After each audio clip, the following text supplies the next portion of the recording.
I cannot be silent. Back when Eisenhower was the president, golf courses is where most of his time was spent. So I never really listened to what the president said, because in general I believed that the general was politically dead. But he always seemed to know when the muscles were about to be flexed, because I remember him saying something, mumbling something about a military-industrial complex. As I have walked among the desperate, rejected, and angry young men, I have told them that Molotov cocktails and rifles would not solve their problems. I have tried to offer them my deepest compassion while maintaining my conviction that social change comes most meaningfully through nonviolent action. But they ask, and rightly so, what about Vietnam? They ask if our home nation wasn't using massive doses of violence to solve its problem, to bring about the changes it wanted. Their questions hit home, and I knew that I could never again raise my voice against the violence of the oppressed in the ghettos without having first spoken clearly to the greatest purveyor of violence in the world today, my own government. For the sake of those boys, for the sake of this government, for the sake of the hundreds of thousands trembling under our violence, I cannot be silent. Each one reach one, each one time. I cannot be silent. Nobody can do everything, but everybody can do something. Everyone must play a part. Everyone's got to go to work. Work for peace. Spirit say work. I cannot be silent. Empowering the body, mind, and spirit. This is We Cannot Be Silent with Phil Restino and Larry Pinkney.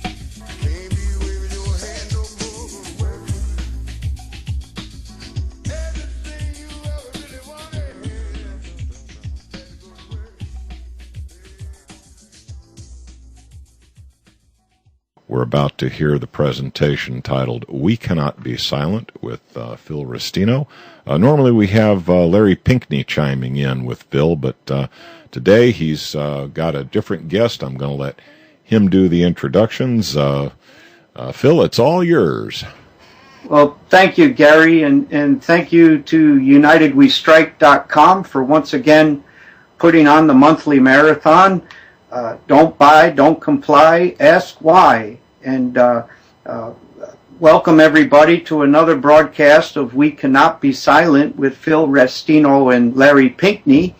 And Larry's unable to make today's program, but this is actually our second anniversary. We've been on the air for 2 years. It was January 2012 that we had our first broadcast on UnitedWeStrike.com, and I'm really thrilled that we're still going, and UnitedWeStrike.com is getting stronger and stronger.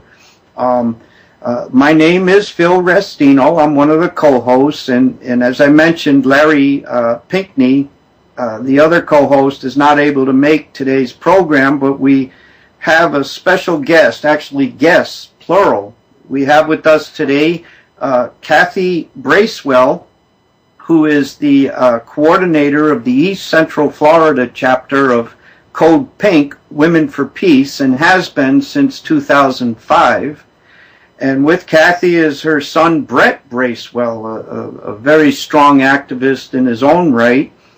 Brett is a member of WeAreChange Orlando, and has done excellent work over the years as far as activism, anti-war activism, and 9/11 truth. And, you know, as we've mentioned before on United We Strike, and this program in particular, 9/11 truth should be anti-war. It's the reason for the war, is the 9/11 lie. So you would think if you were anti-war, you would be looking to get the truth out about 9/11, but don't get me started, as they say. But welcome, folks. At this point in time, I'd like to introduce Kathy Bracewell and let her give a little bit of a background on herself and what she's been doing in activism over the years. We realize this is just a half-hour program today, so I wanted to emphasize that for both Kathy and Brett. But at this point in time, folks, I'm going to turn it over to Kathy Bracewell. Kathy? Well, thank you, Phil, and good evening, everyone. I'm Kathy Bracewell. I'm the coordinator for CODEPINK of East Central Florida, as Phil mentioned. I have been an anti-war activist all of my life, especially it started out during Vietnam when my brother was over in Vietnam, and I was a student at the University of Wisconsin-Madison. I was very active in the anti-war protests back then, and was always an advocate for social justice. My major was sociology and a minor in art, so I've always been interested in the society and social well-being of all segments of society. I'm now involved in healthcare. I'm an RN. Fast forward to the present day. I've been a mom for years. I have 2 sons, and I got out of the activist part of my life for a while, raising my 2 sons. But when this broke out with the invasion of Iraq, and especially the shock and awe, got my attention, and I just felt like I had to do something. I just couldn't do nothing. I could not just sit there and listen to this and do nothing. So by this time I was hanging around with Phil, and he was my good buddy, and his mother actually told me about CODEPINK and thought I might be interested, and indeed I was, because it was all about making the public aware through theater, music, dance, color, and as I mentioned, I'm an artist of sorts. I always have been. It was right up my alley. So this was the end of 2005, and that I got involved. And Phil and I was a supporter of Veterans for Peace of Central Florida all the way. Phil was the coordinator for that. And we started a weekly anti-war protest here in Daytona Beach, and we were out there every Thursday night, and we have been all this time, every Thursday night, rain or shine, all kinds of weather, heat, cold, whatever, we're there. I've made many, many signs throughout the years. I've painted them, and I've come with my CODEPINK attire. We actually had quite a few members at first, and the women for Peace were out on the corner with me, and then the numbers dwindled off when Obama took office. However, I have not given up. I've been out there trying to recruit members. It's very hard to do now. It's become harder to do, I've noticed, over the past few years. However, I will not give up, and I think the name of the game is not to give up. Well, that's a little bit about me, so I'm going to turn it back over to Phil. Well, thank you, Kathy. And we have been out there every Thursday night here in Daytona Beach since late 2005. And, before we pass it off to Brett Bracewell, I do want to say this. It's the end of the year, and a lot of the anti-war organizations, the national anti-war organizations, are saying that they've been in existence for their 10-year anniversary, like they're proud of it. And to me, they should be ashamed of it. 10 years. It's nothing to be proud of. The point is to stop the wars. And we've really got things mixed up here, and I believe, anyone who's listened to our program before and could stand listening to me for a little bit will know that the national leadership of these anti-war organizations, through their actions, have demonstrated, or inactions rather, that they are not doing all they can to stop these wars. They're more about the organization than they are the purpose of the organization. But I better get off the soapbox, and our next speaker is going to be Brett Bracewell. As I mentioned, Brett is well, we call ourselves Team Restino. Yeah, I was going to mention that. Yeah, Kathy thought that up because we do the weekly Antiwar event here in Daytona Beach, but we don't just go there and hold signs. We pass out flyers and DVDs, and it literally takes many hours to print out the flyers, collate them, copy the DVDs, stick labels on them, stuff them into the sleeves. I mean, what a good 8 hours or so. It's like an assembly line we have going. Oh, man. It's quite a project each week, right? Each week, and then we get down there and we set up our banners and our signs. And, right. And my God, we must have handed out, what, Brett, tens of thousands of DVDs? Who knows how many? Yeah, I mean, we're in our 9th year. And again, I'm not saying that to be proud that we're in our 9th year. I'm ashamed that it's been 9 years, and these wars have not slowed down one bit. They're expanding. And, well, anyway, at this point in time, we want to introduce to the listeners our third member of Team Restino, and that's Brett Bracewell with WeAreChange Orlando. Go ahead, Brett. I've been helping Phil do whatever I can to get the word out at the corner every Thursday, protesting, and whoever else is there. I've been to some other demonstrations with Phil. I've been in New York one time and one time in Washington with Phil. It seems like, as important as it is for people to get their head out of the sand and wake up and understand what's really going on, it seems like people are fixing to get their heads out of the sand and wake up little by little at least. We used to have real ignorant people yell the stupidest stuff at us that someone could possibly yell at somebody, even just for protesting against the wars. Now, even with 9/11 truth stuff, we haven't had anybody yell anything at us anymore. Now a lot of people look straight and pretend we're not there, but whenever we have a response from anybody, it's somebody that's for us. That tells me people must be waking up.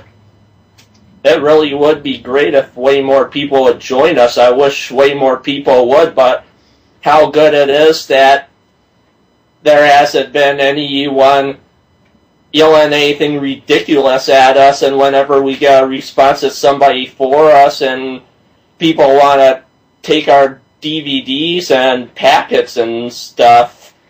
How good that is definitely better than nothing. That's for sure. And you mentioned, Brett, that we don't get much negative feedback from the people. We hand out 50 packets every week. Each one has a 9/11 Truth DVD, a compilation DVD actually that we call Questioning the U.S. War on Terror, and it has what films does it have on it, Brett? The 3 films on are Questioning the U.S. War on Terror. The New American Century, Zero, and 9/11 Follow the Money. That's right. We start off with The New American Century by Italian filmmaker Massimo Mazzucco, and he covers the project for the New American Century and the neocons, and kind of shows how they came to be, how they were in place during the 9/11 attacks, and how they ended up using 9/11 to get to the wars that they had advocated for in years prior to. And then we move into another Italian-made film, great documentary that focuses totally on the 9/11 attacks, and that film's called Zero, and we're very, very good film. And then following that, Native American activist John Splitting the Sky Boncourt did a brilliant presentation called 9/11 Follow the Money, where he knew it was an inside job from day one and went to work following the money that's the Wall Street interest, the financial interest, who benefited, who was in position to benefit from the attacks on 9/11 financially. So it really is a good compilation DVD, and we want to thank our friend Mark with the beard. Mark, we won't say his last name without his permission, but he was a fellow that would drive by week after week on his way home from work, and then one day pulled into the parking lot and say, look, you know, I want to do more than just toot the horn and give you a thumbs up. Right.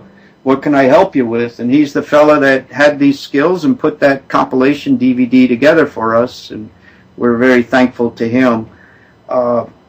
But here we are in a new year, guys. It's 2014.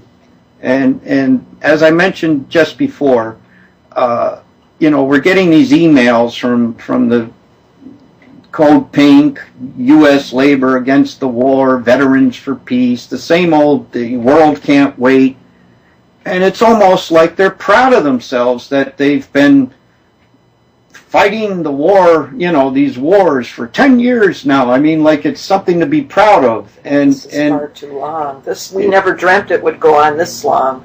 We thought people would be waking up pretty darn quick and that these wars would be ending. Well, at that time it was the war in Iraq. Mm-hmm. We didn't even go, we didn't have Afghanistan, Pakistan, Libya. We had none of the. Now it's everywhere, it seems, in Africa. We had Afghanistan before Iraq. That was the only one before Iraq, though, wasn't it? It wasn't really publicized. People didn't get into it. We didn't really know what was going on there. Iraq was the biggie. Yes. And that was a full-scale invasion, Iraq, even though we had been killing people in Afghanistan, as Brett mentioned, just weeks after the 9/11 attacks. Good point. And as the, you know, anyone doing a little research or watching some of these 9/11 truth documentaries will learn that the plans to invade Afghanistan were in place weeks, if not months, before the 9/11 so-called surprise attacks even happened. And the American people don't know this. That's why that's why we're out there every week. Because the media has failed us. It's totally owned by the corporate interests that benefit from these wars and keeping the people misinformed. So it's on us to be the media ourselves, and that's what we try to do locally. And I think that's our main goal, is to educate as many people as we can as to what has really happened here, because people are totally unaware of it. They just go about their everyday, and really there's a lot to do every day.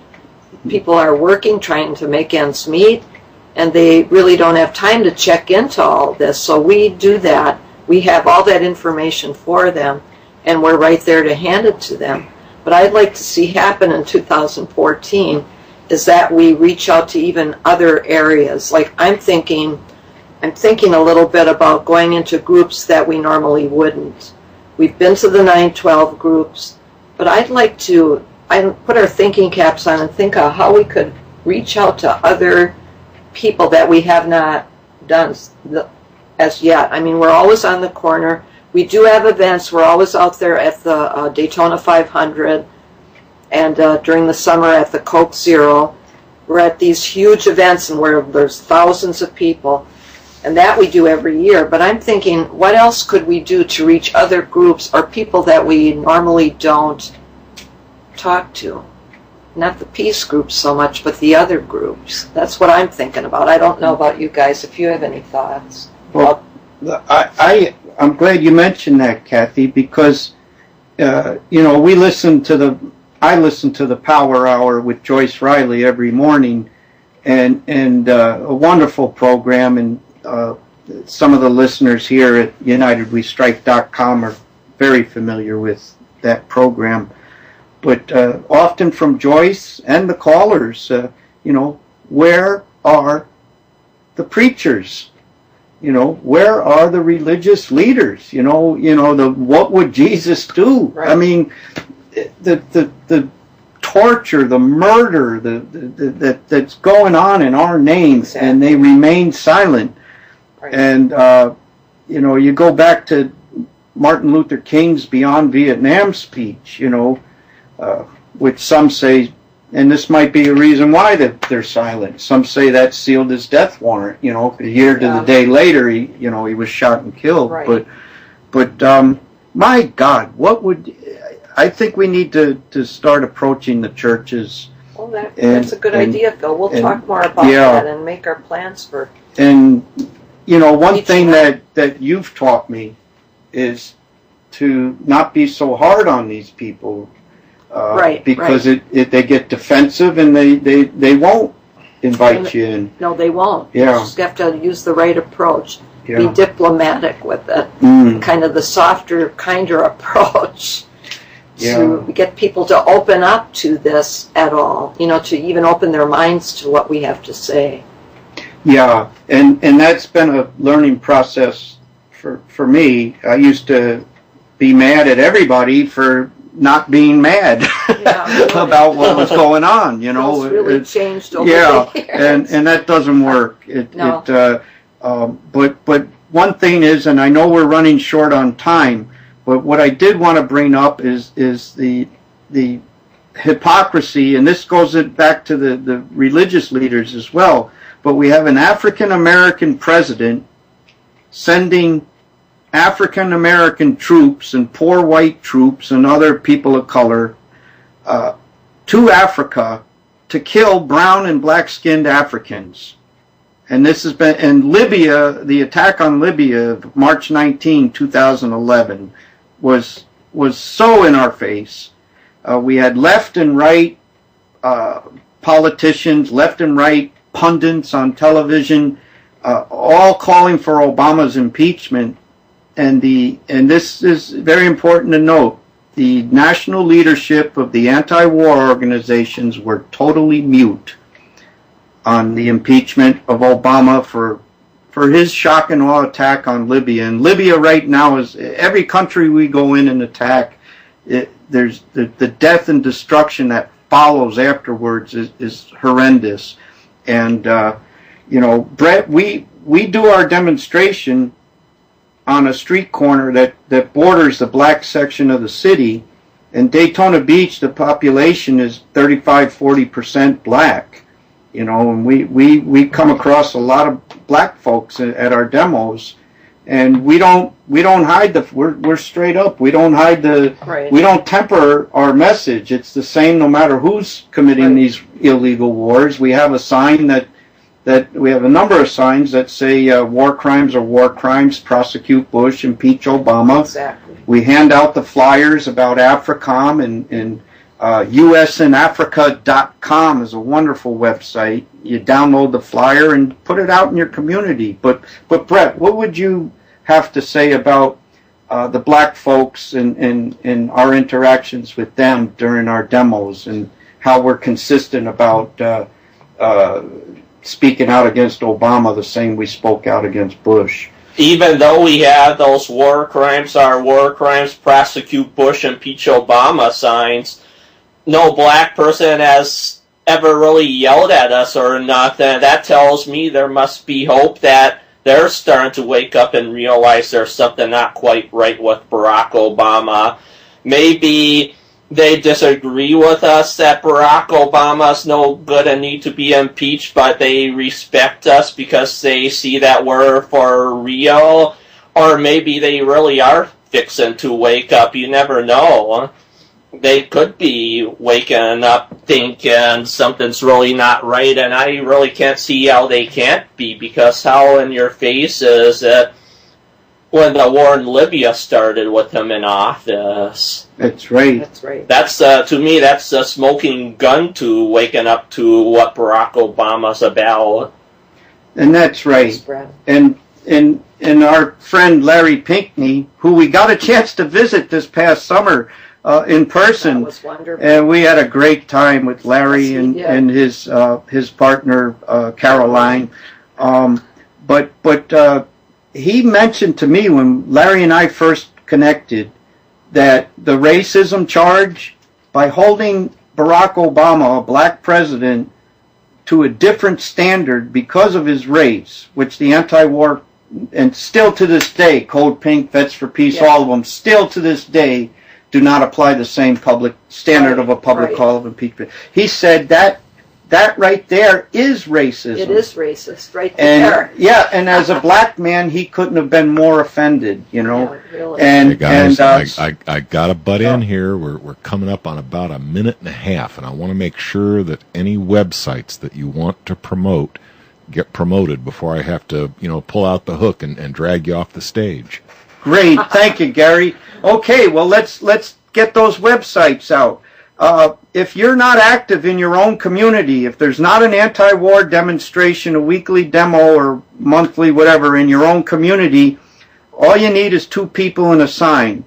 And join your local chapter of Veterans for Peace, veteransforpeace.org, Code Pink, Women for Peace, CodePinkAlert.org, and WeAreChange, WeAreChange.org. There's chapters everywhere. And no need to reinvent the wheel. And if you want to see these anti-war organizations really walk the walk, and they're not, then the way to do it is join them and make them walk the walk. And that's what we do here. And I hope some of you listeners will do the same. Thank you so much. Thank you. Thanks for Thank you. Appreciate you stopping by. I cannot be silent. Nobody can do everything, but everybody can do something. Everyone must play a part. Everyone's got to go to work. Work for peace. Spirit said work. I cannot be silent.